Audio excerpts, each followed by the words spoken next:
దేశ రాజకీయ చరిత్రలో కార్యకర్తలే అండగా నిలిచి నిలబెట్టిన పార్టీ ఏదైనా ఉంది అంటే అది తెలుగుదేశం పార్టీ మాత్రమే. నందమూరి తారక రామారావు స్థాపించిన తెలుగుదేశం పార్టీ ఆవిర్భావం నుంచి ఈ 4 దశాబ్దాల కాలంలో ఎన్నో సంక్షోభాలను ఎదుర్కొంది. గెలుపు ఓటములను చూసింది. ప్రతి సందర్భంలోనూ తెలుగుదేశం పార్టీకి కార్యకర్తలే అండగా నిలిచారు. పలు సందర్భాల్లో పార్టీకి నేతలు దూరమైన కార్యకర్తలే పార్టీని భుజాన మోశారు. ఈ 42 ప్రస్థానంలో తెలుగుదేశం ఎన్నో ఎత్తుపల్లాలను చవిచూసింది. పార్టీలోకి ఎంతమంది వచ్చినా వారందరినీ అక్కున చేర్చుకుని రాజకీయ ఓనమాలు దిద్దించింది. క్రమశిక్షణతో పాటు రాజకీయంగా జీవితంలో ఎలా ఎదగాలి, ఆ ఎదిగే క్రమంలో ఎలా ఒదిగి ఉండాలో ఓ తల్లిగా, ఓ తండ్రిగా, ఓ గురువుగా జీవిత పాఠాలను నేర్పించింది. ఎన్నో సంక్షోభాలను ఎదుర్కొని కాల పరీక్షకు నిలబడి టీవీగా తలెత్తుకు నిలబడిన పార్టీ ఏదైనా ఉందంటే అది తెలుగుదేశం పార్టీ మాత్రమే.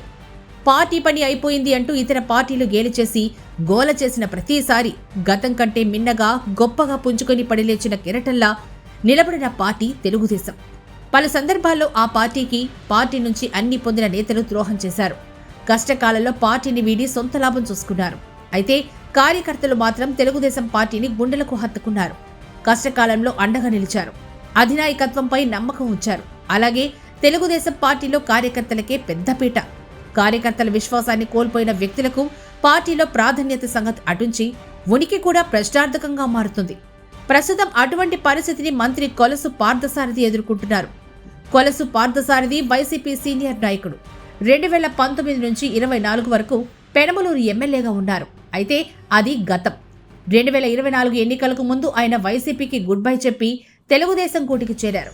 అందుకు ప్రధాన కారణం కొలసు పార్థసారథి జగన్ క్యాబినెట్లో మంత్రి పదవి ఆశించారు.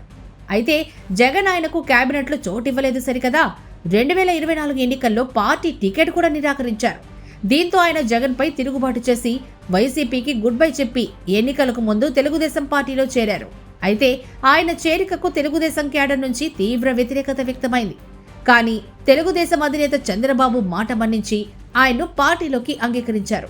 దీంతో తెలుగుదేశంలో ఎంట్రీ ఇచ్చిన కొలసు పార్థసారథి ఆ పార్టీ అభ్యర్థిగా నూజివీడు నుంచి పోటీ చేసి విజయం సాధించారు. అంతేకాకుండా చంద్రబాబు కేబినెట్లో మంత్రిగా కూడా స్థానం సంపాదించారు.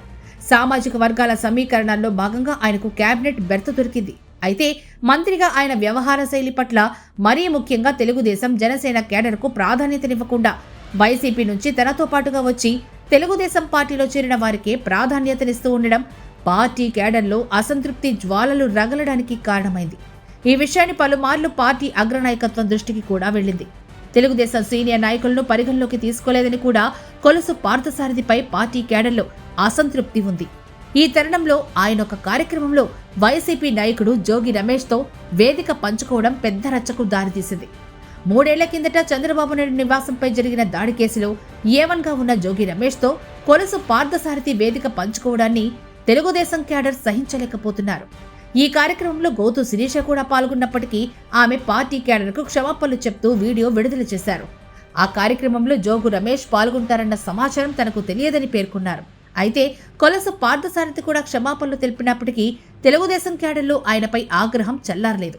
ఆయన చాలా రొటీన్గా జోగు రమేష్తో వేదిక పంచుకోవడంపై ఓ ప్రకటన చేసి చేతులు దులిపేసుకున్నారు అన్న భావనే పార్టీ క్యాడర్లో వ్యక్తమవుతోంది. మంత్రి కొలుసుపై ఇప్పటికే అసంతృప్తిగా ఉన్న టీడీపీ కార్యకర్తలు ఆయనపై చర్యలకు డిమాండ్ చేస్తున్నారు.